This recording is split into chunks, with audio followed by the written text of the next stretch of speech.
अस्सलाम वालेकुम। आईआर में दो main school of thought exist करते हैं, एक रियलिज्म और दूसरा लिबरलिज्म। 1989 से 2020 तक जो टाइम पीरियड था, जो थ्योरी डोमिनेट कर रही थी, वो थी liberalism. Liberalism school of thought. Liberalism बात करते हैं ट्रेड की, इंटरडिपेंडेंस की, ग्लोबलाइज्ड वर्ल्ड की और पीस की। और यही वजह था जब सोवियत यूनियन 1989 में डिसइंटीग्रेट हुआ, जिसको आज रशिया के नाम से जाना जाता है। जब सोवियत यूनियन के 15 ममालिक टूटे, कोल्ड वॉर का इख्तिताम हुआ, उसके बाद हमें पीस देखने को मिला। कोई भी वॉर, जैसे वर्ल्ड वॉर वन थी, पहली जंग अजीम, दूसरी जंग अजीम, वर्ल्ड वॉर टू, इस तरह की वॉर्स हमें देखने को नहीं मिली। और इसी टाइम में ट्रेड काफ़ी ज़्यादा बढ़ी, एक ममालिक दूसरे ममालिक पर काफ़ी ज़्यादा इंटरडिपेंडेंट हुआ। और इससे हम अंदाज़ा लगा सकते हैं कि इंटरडिपेंडेंस कितनी बड़ी। और ये वही टाइम पीरियड था जो कि एक ग्लोबलाइज्ड वर्ल्ड की तरफ लेके जा रहा था। लेकिन जब कोरोना स्टार्ट हुआ 2020 के बाद, तो कोरोना ने इन तमाम चीज़ों को क्रश कर दिया।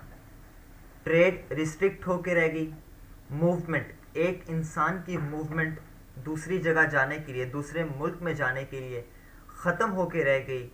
तो हम कह सकते हैं कि लिबरलिज्म स्कूल ऑफ थॉट का जो एंड था वो कोरोना के स्टार्ट होने तक था। 2020 में लिबरलिज्म स्कूल ऑफ थॉट ख़त्म हो गया। लेकिन सवाल ये पैदा होता है कि 2020 के बाद कौन सा स्कूल ऑफ थॉट आया और इन फ्यूचर कौन सा स्कूल ऑफ थॉट डोमिनेट करेगा। आईआर के पर्सपेक्टिव से भी बताऊंगा और एक जनरल पर्सपेक्टिव से भी पॉइंट ऑफ व्यू दूंगा कि कौन सा स्कूल ऑफ थॉट डोमिनेट करेगा और क्या क्या होगा। लेकिन ये बात भी पता होनी चाहिए कि लिबरलिज्म स्कूल ऑफ थॉट से पहले, 1989 से पहले कौन सा स्कूल ऑफ थॉट डोमिनेट कर रहा था दुनिया के अंदर, वो था रियलिज्म। रियलिज्म बात करते हैं माई की, मैं की बात करते हैं, ईगोइज्म उनके अंदर होती है, सोवरेनिटी की बात करते हैं, सर्वाइवल की बात करते हैं, पावर मैक्सिमाइजर की बात करते हैं। और वही टाइम पीरियड हो रहा था और उसी की वजह से वर्ल्ड वॉर वन भी हमें देखने को मिली, वर्ल्ड वॉर टू भी देखने को मिली। तो तो इसी वॉर के रिजल्ट में एक बात हुई कि क्या किया जाए कि दुनिया के अंदर अमन कायम हो। तो 1945 जब दूसरी जंग अजीम, वर्ल्ड वॉर टू का अख्ताम हुआ, तो यूनाइटेड नेशन बनी। तो वहीं से हम कह सकते हैं कि यूनाइटेड नेशन ने बात की पीस की। तो वो लिबरलिज्म का टाइम पीरियड था, उससे पहले रियलिज्म का टाइम पीरियड था जब वॉर हुई। तो टॉपिक पे आते हैं। तो 2020 के बाद जो school of thought in future भी डोमिनेट करेगा वो होगा पोस्ट पॉजिटिविस्ट और कॉन्स्ट्रक्टिविस्ट स्कूल ऑफ थॉट। इनका फ्यूचर काफ़ी ज़्यादा ब्राइट है। मैं ज़्यादा फिलोसफर्स की बात नहीं करूँगा, स्कॉलर्स की बात करूँगा, लेकिन जिसका मैं रेफरेंस दूंगा कार्ल मार्क्स। वो बात करते हैं हमेशा क्लास स्ट्रगल की, रिच एंड पुअर की, क्लास गैप की बात करते हैं, इलीट एंड पुअर की बात करते हैं। आईआर में याद रखा जाए, जो इलीट क्लास है, अपर क्लास है, उसको बुर्जावास कहते हैं। और जो लोअर क्लास है, गरीब तबका, उसको प्रोलिटरेट्स कहा जाता है। तो इन फ्यूचर हमें कार्ल मार्क्स की जो थ्योरी थी, कार्ल मार्क्स स्कॉलर हैं और ये जिस थ्योरी के अंदर लाइक करते हैं वो पोस्ट पॉजिटिविस्ट और कंस्ट्रक्टिविस्ट के अंदर आता है। तो इसका फ्यूचर काफ़ी ज़्यादा ब्राइट है। मैं समझाऊंगा कैसे। आपको देखने को मिलेगा सोसाइटी के अंदर इस टाइम अमीर अमीर से अमीर तर हो रहा है और गरीब गरीब से गरीब तर हो रहा है। और मिडिल क्लास भी एक तबका मौजूद है, लेकिन इन फ्यूचर वो डिसअपियर हो जाएगी। और वो कैसे होगी वो भी मैं आपको समझाऊंगा। याद रहे कि जो मेरा वीडियो का टाइटल है post corona world. Post corona मतलब कोरोना के बाद का टाइम पीरियड। तो इससे यह मुराद नहीं कि अभी कोरोना ख़त्म हो रहा है, कोरोना ख़त्म होने के बाद। याद रहे कि कोरोना यहीं पे है, इट विल टेक डिकेड्स, ये कहीं नहीं जाने वाला, जैसे कि एलर्जी आज तक नहीं गई। खैर, अब मैं टॉपिक पे आके बताता हूँ कि क्या होगा कोरोना के बाद। अब जो कमिंग लाइफ है, कमिंग टाइम पीरियड है, उसमें क्या क्या होगा। कोरोना के आने से जो सबसे ज़्यादा मुतासिर लोग हुए हैं वो मिडिल क्लास। मिडिल क्लास के लिए कोरोना एक न्यू थिंग थी, नोवल कोरोना था। नोवल कहा जाता है एक नई चीज़ को। और जो अपर और एलीट क्लास है, रिच क्लास, उसको कोरोना से कोई फ़र्क नहीं पड़ता, because they have a lot of resources, उनके पास वसाइल हैं, रिसोर्सेज हैं। वो लॉकडाउन हो जाए, कोई भी सिचुएशन हो जाए, वो घर में अपने रह के अपनी ज़रूरियात पूरी कर सकते हैं। फिर आता है एक लोअर क्लास, गरीब तबका। उनके लिए भी कोरोना कोई नई चीज़ नहीं है, क्योंकि उनके लिए कोरोना हो ना हो कोई फ़र्क नहीं पड़ता, क्योंकि वो पहले ही बहुत सी बीमारियां, अनएम्प्लॉयमेंट, बैक्टीरिया जैसी बीमारियों से लड़ रहे हैं, रोडों पे पड़े होते हैं, हैजे से मर जाते हैं, डायरिया से मर जाते हैं, एलर्जी से मर जाते हैं। तो उनके लिए उनके पास इतनी अमाउंट नहीं है, कोरोना हो ना हो उनके लिए कोई नई चीज़ नहीं है ये कोरोना भी। जिनके लिए नई चीज़ है वो है मिडिल क्लास। समझने की बात है कि कोरोना के आने से जो, जैसे ही कोरोना स्टार्ट हुआ तो बहुत से लोग अनएम्प्लॉयमेंट तेज़ी से इंक्रीज हुई, बेरोज़गारी बढ़ी, लोग जो थे वो जॉबलेस हो गए, उनकी जॉब्स चलेगी, नौकरियां चलेगी। तो जब एक मिडिल क्लास उसकी जॉब की तो उसने क्या किया, लोअर क्लास के पास पहले ही जॉब नहीं थी, अपर क्लास के पास जॉब चली भी जाए फ़र्क नहीं पड़ता, उसके पास रिसोर्सेज बहुत हैं। लेकिन जो मिडिल क्लास थी उसके पास जॉब गई तो उसने क्या किया, उसने अपनी सेविंग को यूटिलाइज़ किया, क्योंकि मिडिल क्लास के अंदर एक फैक्टर मौजूद होता है कि वो सेविंग कर रहे होते हैं अपने इन फ्यूचर के लिए। अब जो सेविंग है वो सेविंग उनकी लाइफ टाइम के लिए तो थी नहीं, और वो 1 साल 2 साल मैक्सिमम 10 साल 15 साल वो यूटिलाइज करेंगे और एट द एंड वो सेविंग उनकी ख़त्म हो जाएगी। जब उनकी सेविंग ख़त्म हो जाएगी और जॉब उनके पास होगी नहीं कि वो मज़ीद सेविंग करें, तो जो मिडिल क्लास है वो किस क्लास में मर्ज हो जाएगी, लोअर क्लास में, लोअर क्लास में मर्ज हो जाएगी। अब मिडिल क्लास का जो कॉन्सेप्ट है वो ख़त्म हो जाएगा, तो हमारे पास कौन सी क्लास रह जाएगी, अपर क्लास और एक लोअर क्लास। मिडिल क्लास ख़त्म होगी, लेकिन जो मिडिल क्लास है उसके लोग किस क्लास में आके मर्ज होंगे, लोअर क्लास में। तो जो लोअर क्लास है उसमें पॉपुलेशन इंक्रीज होगी, गरीब आवाम की तादाद बढ़ जाएगी as compare to upper class.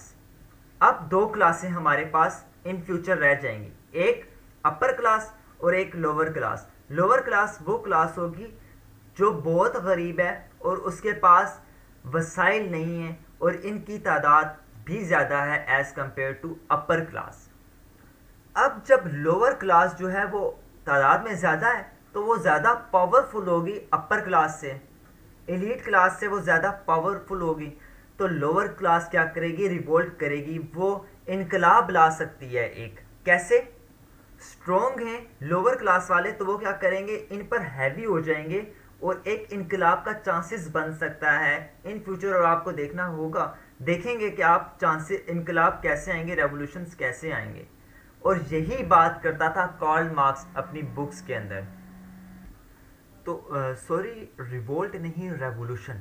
जब ये रेवोल्यूशन आएगा, जो गरीब आवाम है वो अमीरों के ख़िलाफ़ उठेंगे। ये क्या इनकलाब क्या होगा, ये पॉलिसीज़ के लिए निकलेंगे, ठीक है, ये महंगाई के लिए निकलेंगे। तो ये जो रेवोल्यूशन होगा, ये जो इनकलाब होगा, ये एक पॉजिटिव रेवोल्यूशन होगा। अब रेवोल्यूशन की भी दो टाइप्स होती हैं, नेगेटिव, पॉजिटिव, प्लान्ड, अनप्लान्ड। लेकिन जो सक्सेसफुल रेवोल्यूशन होता है वो प्लान रेवोल्यूशन होता है, लेकिन ये जो रेवोल्यूशन होगा ये एक अनप्लान्ड रेवोल्यूशन होगा, लेकिन ये सक्सेसफुल रेवोल्यूशन भी होगा। क्यों?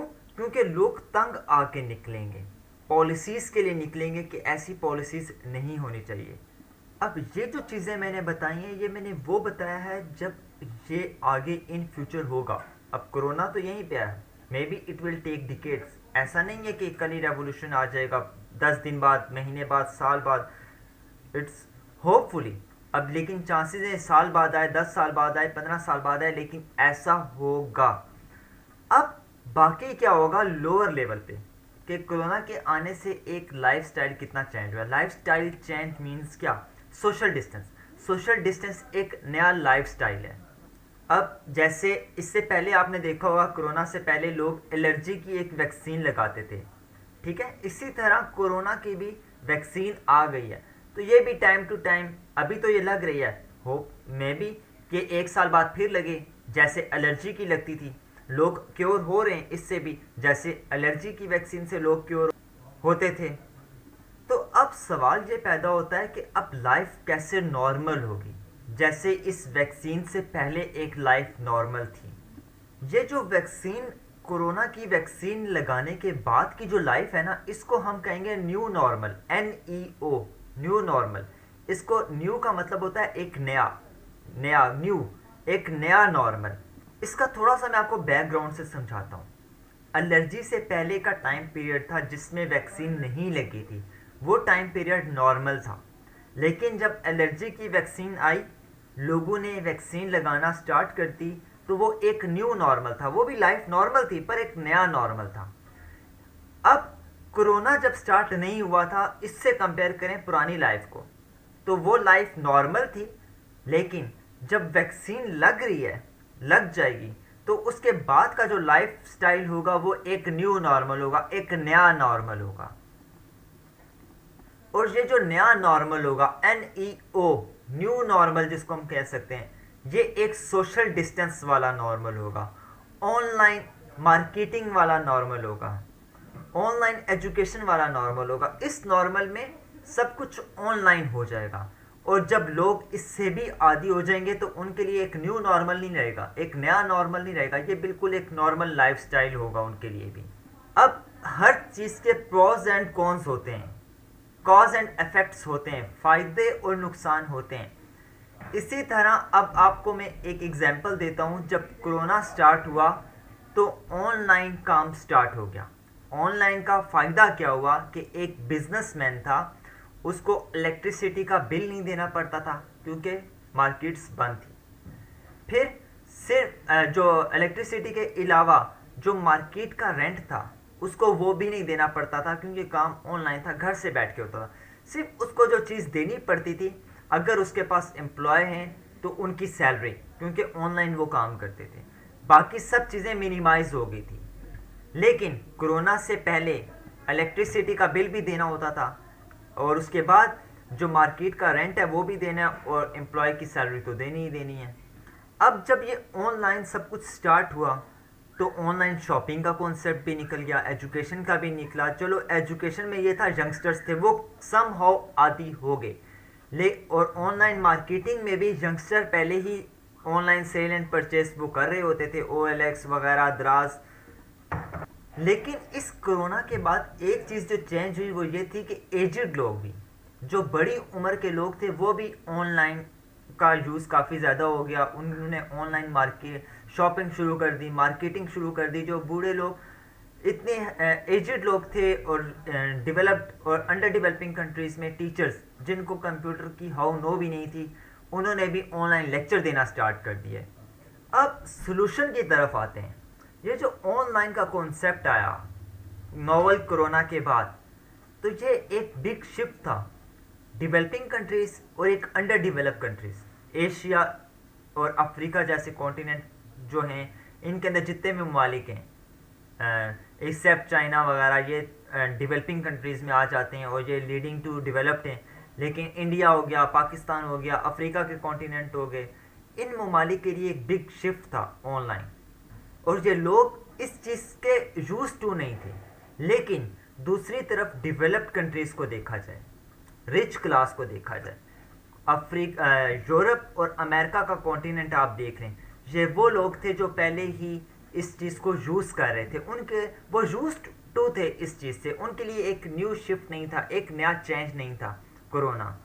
ठीक है, इनसे काफ़ी ज़्यादा वहाँ पे डेथ रेट इंक्रीज़ हुए, लेकिन ये ऑनलाइन का जो कॉन्सेप्ट था, एजुकेशन था, शॉपिंग थी, और जो रिस्ट्रिक्ट होके वो घर में रह गए, सोशल डिस्टेंस ख़त्म हुआ, उनके लिए एक न्यू चीज़ नहीं थी, वो पहले ही इस चीज़ पर इम्प्लीमेंट कर रहे थे। तो अब हमें सर्वाइवल के लिए इन चीज़ों का यूज टू रखना ज़रूरी है। अगर हमने compete करना है अपर क्लास डेवलप्ड कंट्रीज से, नॉर्थ वाले कंट्रीज से, नॉर्थ में वो तमाम ममालिक हैं जो एलीट क्लास हैं, एलीट कंट्रीज़ हैं, रिच क्लास है, उनसे compete करना है, तो तब भी हमें इसका यूज टू ज़रूरी है। और अपने सर्वाइवल के लिए भी, क्योंकि कोरोना तो नहीं जाने वाला, कोरोना यहीं पे है। तो जब अगर हमें इनका यूज़ नहीं आएगा, ऑनलाइन सब कुछ ऑनलाइन नहीं होगा, तो फिर इकोनॉमी तबाह होकर रह जाएगी। और जो कोरोना काफ़ी अच्छी तरह कर रहा है डेवलपिंग कंट्रीज़ की और अंडर डेवलप कंट्रीज़ की। तो होप सो ये इन्फॉर्मेशन आपके लिए न्यू होगी, और आप जो जानते हैं कि फ्यूचर कैसा होने वाला है नोवल कोरोना के बाद, उसकी राय अपनी कमेंट सेक्शन में ज़रूर दें। Thank you. अल्लाह हाफिज़।